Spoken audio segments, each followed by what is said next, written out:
Welcome to Might in Motion, where we help you navigate your personal and professional goals to manifest them into your deserved career and life path.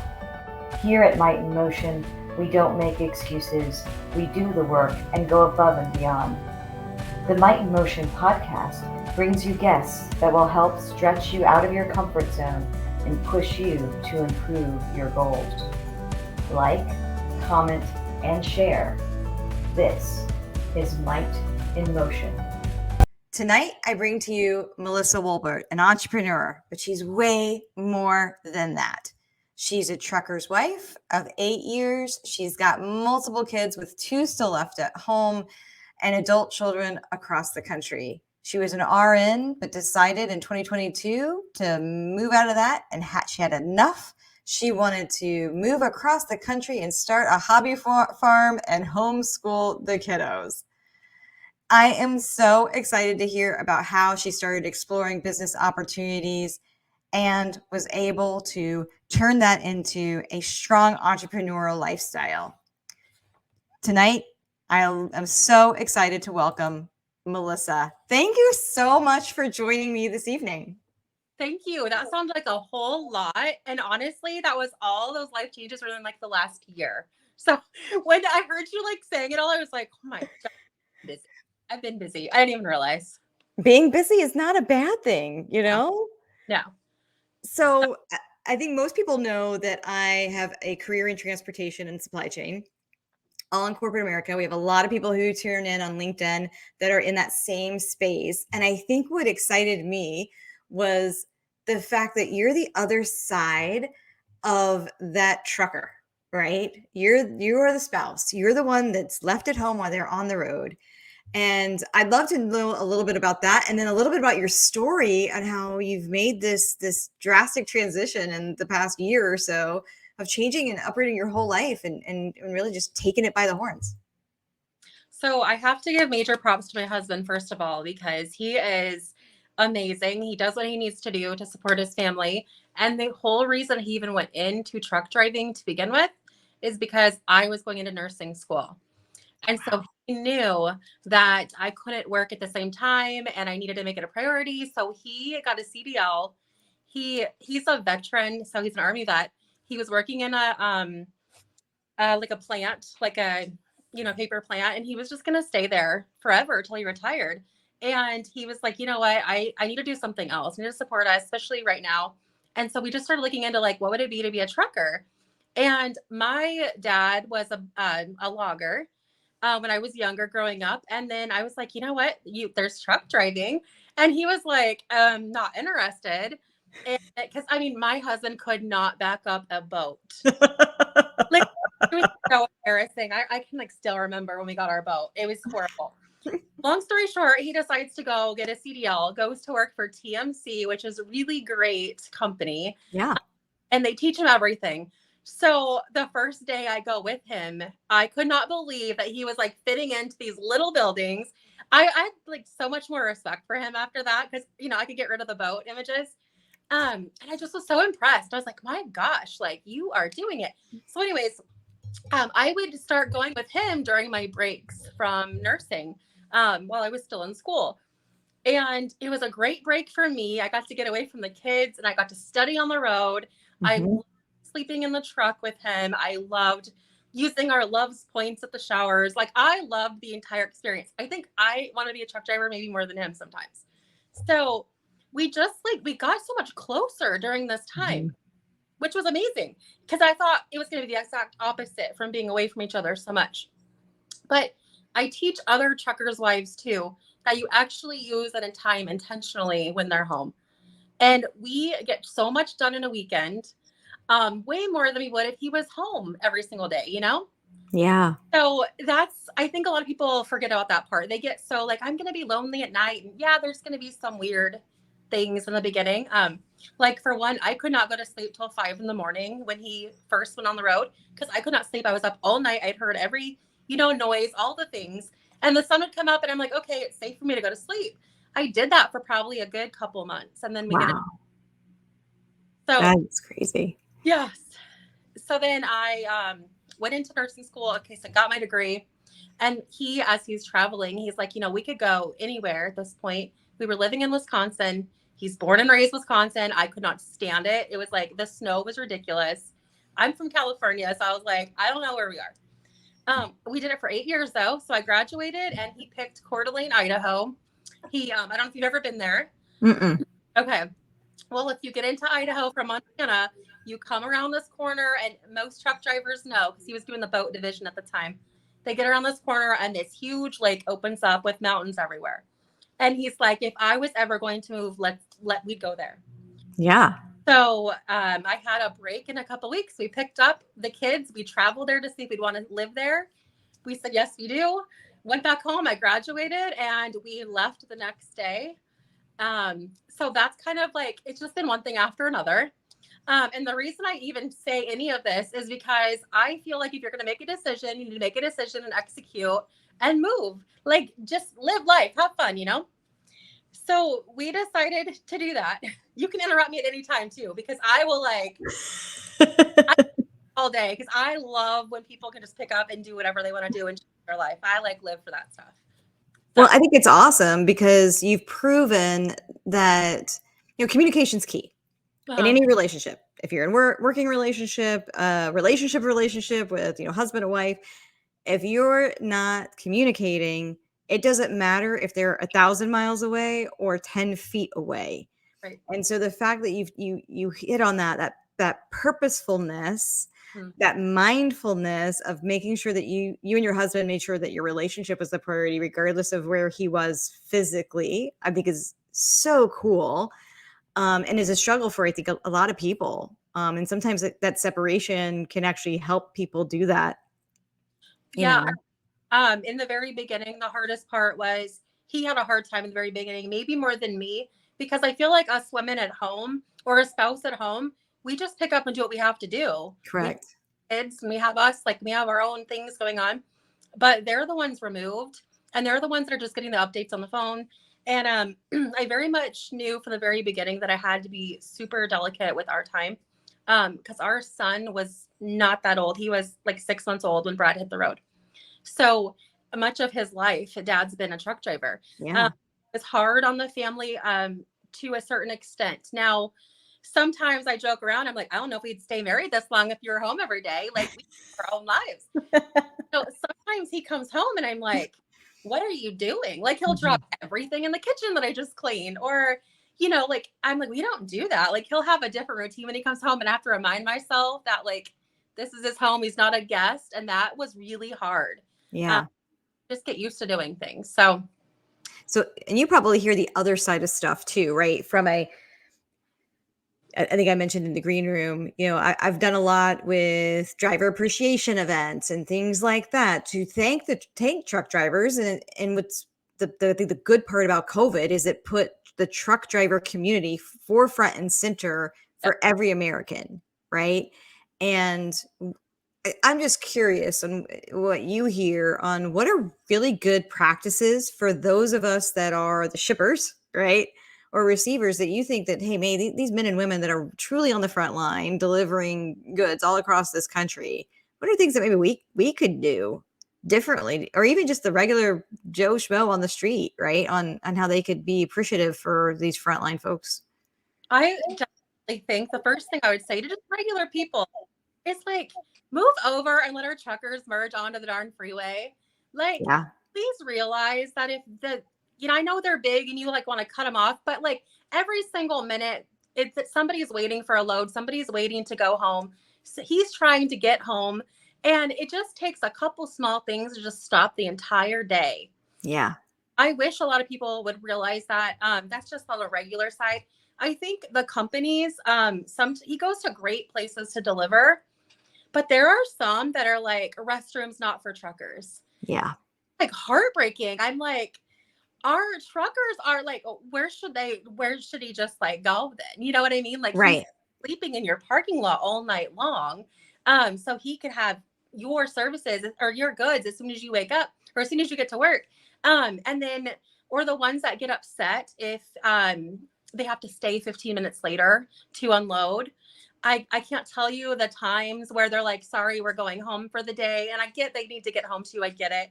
but then that will put them off a whole another 24 hours. Maybe they don't even get home for the weekend. Maybe they run out of time. So it's like Yeah. your 15 minutes just cost a whole family, maybe even a week, because he's not going to make it home. So Yeah. it happened a lot. And I know I don't expect everybody to understand what's going on, but really to just use a lot of common sense too and realize that they just don't park their truck and go home. Right. I think that's awesome. I'm gonna pivot Okay. because I wanna talk a little bit about you.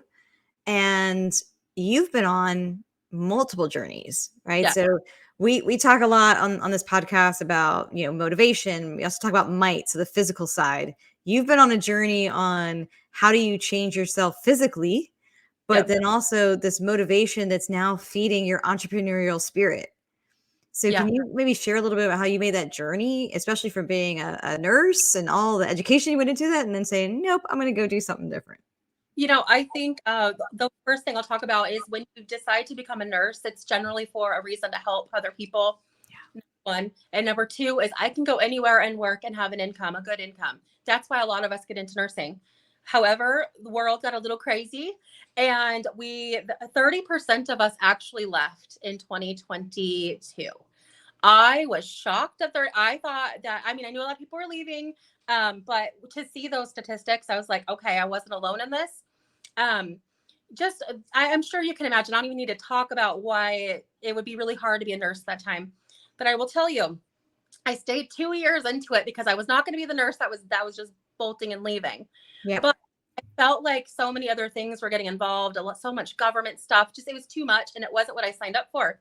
And I realized I was diagnosed with 4 autoimmune disorders within 2 years. I gained 80 pounds. I was miserable. I Wow. a health scare, and I thought, you know what, I have to do something different. And I said, what if I stopped doing things because I felt like I had to do it, and I started doing things because I actually wanted to? Like, what would that feel like? How would that be? And so I was moving up in the company that I was with. I was actually running as an administrator of a long-term care facility. It was a whole thing. I was literally this close to my next promotion, which would be traveling around the country, and that's what I wanted. And I left while things were high for me, and I followed my heart for once. And it didn't matter how much more money they offered me or what the job was. I knew it wasn't the right decision. I wanted my kids out of public school, and I knew I couldn't do both. Yeah. So I said to my husband, I'm like, what if we just like put our house on the market? Coeur d'Alene was going crazy with real estate. We could actually get out at a good time, profit, and pay off all of our debt and move across the country. And I'm like, let's just do it. So we decided he was going to stay as a truck driver so we can go anywhere. And we decided to find property, not maybe the state, but the actual property. So we started looking everywhere. Found this place in Arkansas in the middle of nowhere. And I'm telling you, when you're going through all of the stuff with COVID and being a nurse and not ever having a break, the thought of being in the middle of nowhere, Arkansas, sounds amazing. We're going to get the ducks and chickens and the goats and all the things. So we loaded up. We sold our house in 15 minutes. We signed on this house. We closed 30 days later and bought it sight unseen. Wow. I walked in, had a small panic attack because I went from a house to a 50-year-old house. And I was like, oh my God, like, what did we do? But you got to keep it going. And started bringing in the animals and just started like following my heart. And there's nothing better than having your chicken, like letting your chickens out of this coop every morning when you've never had this life before. There's nothing better than letting them out in the morning, giving them their treats, collecting those eggs. Like I visioned it so many times in my head when I was so stressed out that when it finally came to life, I was like, I did this. Yeah. That's a long time ago. And it was just in that moment of realization that what else can I create? So I started, I joined Lions Not Sheep, which is where I believe we met. Yep. Because I am obsessed with Sean Whalen and his whole entire group. Okay. Like I love who they all stand for. And I met so many different people there. And Jessie Lee Ward is my mentor now. I met her through Sean Whalen, just all these things. So I decided like I want to open a coffee shop because why not? Like that's fun. So and are there any coffee shops in the middle of nowhere, no. Arkansas? See, Nope. so there you go. Okay. It was a need. So we opened a drive-through mobile coffee trailer. But my kids are homeschooled at the time now, right? That's a whole nother thing that I'm dealing with. Realizing that I'm at the coffee stand 14-hour days easily. Mm, And then I'm like struggling back at home. And I'm like, if I was going to struggle at home, I would have just stayed a nurse. And I'm like, okay, what is this teaching me? Well, it's funny because I think I've envisioned so many times of me actually opening a coffee shop that the universe was like, listen, you want a coffee shop. And then reality set in, and I was like, okay, I wanted a coffee shop, but I didn't want to work at 14 hours a day because my chickens are at home and my pool needs clean and all these things. So we scaled it and we sold it. And that was my first taste at being an entrepreneur, really. Like, look at something I built from the ground up. I scaled it and sold it. What can I do with this money? And yeah. started investing. We started dabbling in some things like crypto, even, which sounds so crazy to me because we've never done that before. And that has some goods and bads about it. But we started just starting finding other things that I like to do. And I realized I really like to teach women how to live their lives, like getting themselves out of their own way and just making a decision. And so this led me down this journey. And now I'm in network marketing, which is so funny because I never envisioned this. This was never on my board. But when I think back, and wanting to empower women, that is what I do all day, every day. Yeah. But if somebody saw what I'm doing, they're going to title it as that I'm a network marketer. Right. And Right. I never called it that. You know what I mean? So now I'm on this mission to find moms just like me who want more out of life, who want to maybe homeschool their kids, because I can't tell you the amount of women that say that they would bring their kids home if they could. And Right. when I hear that, what do you mean if you could? Like, what would you need to do? And I tell them and I teach them about the sacrifices we needed to make. Like, for one, I sold my Jeep, which was my pride and joy, because I knew I needed to get rid of some things to allow some room in my life. And it has just come back to me tenfold. So now I get to do that all day, every day. Because during my health journey, so I lost 55 pounds now. I, Yay. I know I feel great, which is the bonus was the weight loss, to be perfect. Yeah. Yeah. To feel good in my skin finally. That was the real win for me. So now I get to teach other people how to do that. And I get to teach them how to bring their kids home and homeschool them and make money at the same time. Hmm. Come full circle. That is awesome. I mean, I went on a similar weight loss journey over the past few years as well, and around the same amount, 50 pounds. And it is like you don't realize, at the time, I just like, oh, I'm just curvy or I'm just this or I'm whatever. And there's all these lies that you tell yourself. Once I went through that process of losing the weight, I literally, I'll go to the grocery store and like, that's a 50-pound bag of dog food. Like I literally lost that entire bag of dog food. And I was carrying that around on every single one of my joints. I just said that last week when my husband picked up the dogs. But I said we used to have that on our back. Every Yeah, day, every second of every day. And when you go down that journey of that process, it's hard. But my God, when you get to the end of it, and I don't know if there's ever really an end, because now yeah, it's just like, how do you maintain, right? Like, how do you've learned the skills to get here? How do you stay here? But it is so life changing. It's life changing physically, but it's life changing mentally as well, because now you have this thing that nobody could do that for you. right. Only you can do that.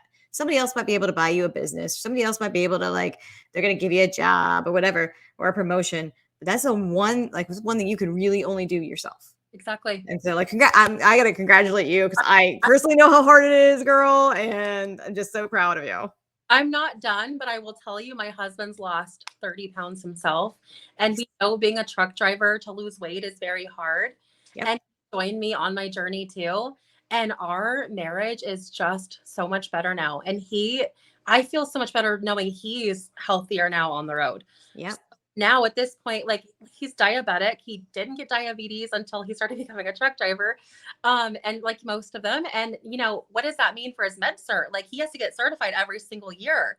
So Yeah. our was, let's get your A1C levels down, where you don't have to do that. You can go 2 years, like, normal healthy people. So that's been one thing that's like majorly changed our life. And I'm so happy to see him so healthy. Yeah. So watching us doing this together has been great for our children, for sure. That is so cool.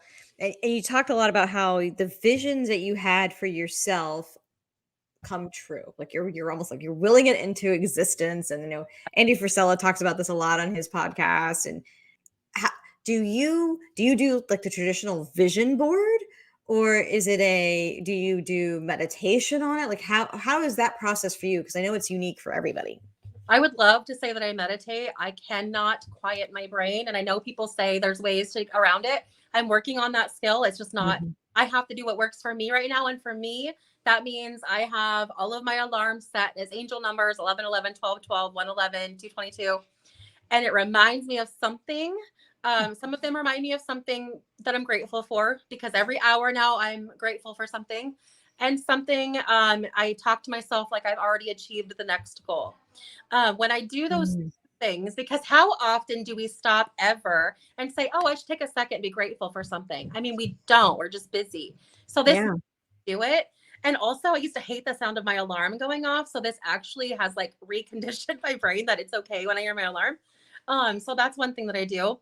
I do change like my lock screens to show pictures of things that I want and that to accomplish, because I will look at that more than an actual vision board. I'm gonna get my piece of paper, girl, because that is both of those things are fire, by the way. Like I could do that. I don't have time to put something on a cardboard piece of paper. You know what I mean?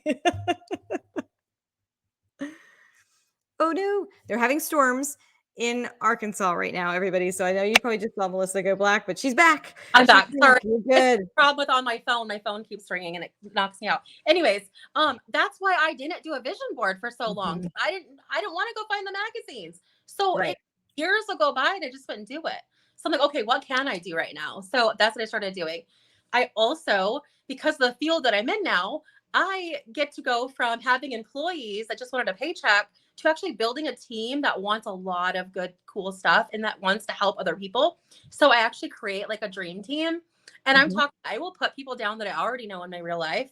And I'm telling you, it happens. I get to cross them off my list as they join me. They didn't even know they were on there. And it's not like I'm doing any like weird things to them. It's just I'm attracted to them and they're attracted to me. And it's like this pull. And so when I speak, I'm speaking to them all the time when I'm wanting, people talk about an avatar. Who do you want to connect with? Right. And I write a lot of things down, but I don't journal.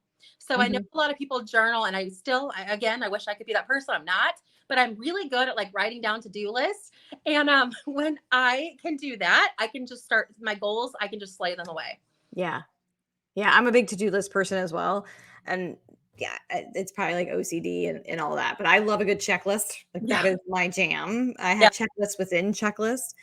One of the things that I try to do is in my day, and you talk about having that gratitude, right? Or you have a reminder during the day to be thankful. I have started the practice of every day I write down like, what's one win from today? What's one of those things I'm like, yeah. And then at the end of the week on Sunday, I go back and I look at, what were my biggest wins for this week? And some of it could be work. Some of it could be personal, right? Some of it could be relationships. Hey, I had a great date night, whatever. We actually executed a date night. So even if it's something like that is that simple, or that somebody else might think is, well, man, why would you be grateful for that? Well, because maybe that didn't happen a year ago. Right. And so I want to continue that. I want to continue to pour into those things, those positive things that I want on repeat. Yeah. You want to wins always. I always teach my team, you stack. I don't care how big it is, you stack it. And then I also, really quick, what I teach my team is we're going to have some highs and lows, but if your baseline continually gets higher and higher as you're leveling up, you're never going to go any lower than you used to. Yeah. And just keep going. Your baseline changes and your lows aren't as crazy anymore. And things just look differently. You walk differently, you talk differently. And I will say, I will always try to act like the next level up above me. And I will ask myself, what would they look like today? How would they talk today? And it just has been transformational.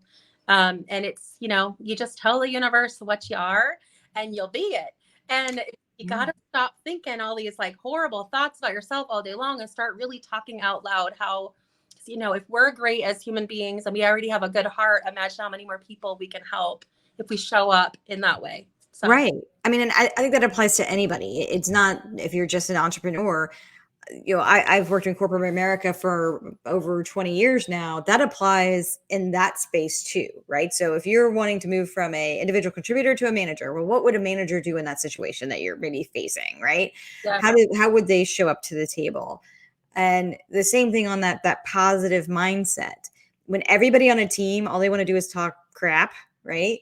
It brings the whole energy of the team down. So how can you as an individual help level the team up with that positive energy? It doesn't mean like, hey, we're all just going to be blowing smoke. right. No, like there's reality. Sometimes you have to talk reality, but can you do that in a more positive, uplifting space? I think that applies. That's a universal thing. That the sooner you learn that, the faster you start seeing positive traction in your life. Absolutely. I believe in a big love and shove. And I just, if I tell people all the time, if you're finding yourself at a table where they're just talking about people and not big ideas, please get up and leave that table. There's so many better conversations to be had. And, at the end of the day, your family is going to look a lot better when mom or dad or whoever shows up better for them. You're actually changing generations. And I think Yes. responsibility that a lot of people don't realize. Yes, I love that. So, one final question. So, Melissa, if you can go back 10 years, you could rewind the tape. What advice would you give Melissa from 10 years ago? Well, I say, what do you truly want to do? What truly makes you happy? And then I would say you're probably going to do what you have to do anyways, because it's all you know, and it's going to end you where you're supposed to be anyways, because I wouldn't have learned these lessons without putting myself through what I have. And I don't think I would have been this positive at this point in my life. So at the end of the day, I wouldn't change anything. I would let it go. Tell my future self now, I'm coming for you. I see what you have going on, and I love it. Oh my God. I love that so much. I am going to try to get my mouse to move here because I want to share with people what's the best way that they can connect with you, follow you, if they want to be on your dream team, right? As you're building your dream team, what's Yeah. going to be some of the best ways for people to connect with you? So definitely, sorry about my cat. You hear this meowing? It's just my cat. Instagram is I'm. You can get me on Instagram. You can get me on Facebook. Same name, but it's Melissa Marie Wolbert. But you can go to my Instagram. They're linked. And then I am on TikTok. I like to go talk business on TikTok. I like to talk to other people in my line of work. That's kind of my focus there. And then I love to talk to truck drivers' wives on TikTok as well. But yeah, any of those places, and you can go to my milkshake link, and my actual cell phone number is in there. I love to connect with people. I love when they send me a text. They're like, "Hey, I was just in your storefront today. Like, do you have a minute?" And I'm like, "Absolutely." That is so cool. And for TikTok, is it just like Instagram at Melissa the Mentor? It's Melissa Mentor Business Official, I think. Okay. It's like that, but they're all linked in my milkshake link. Awesome. Melissa, thank you so much for your time today. I really appreciate it. This has been such a fascinating conversation for me from a whole bunch of different just facets. And so thank you again for your time today. Yes, thank you so much for inviting me. Thank you for tuning into Might in Motion. If you learned something about motivation, momentum, mindfulness, or might, please like, comment, and share. Thank you.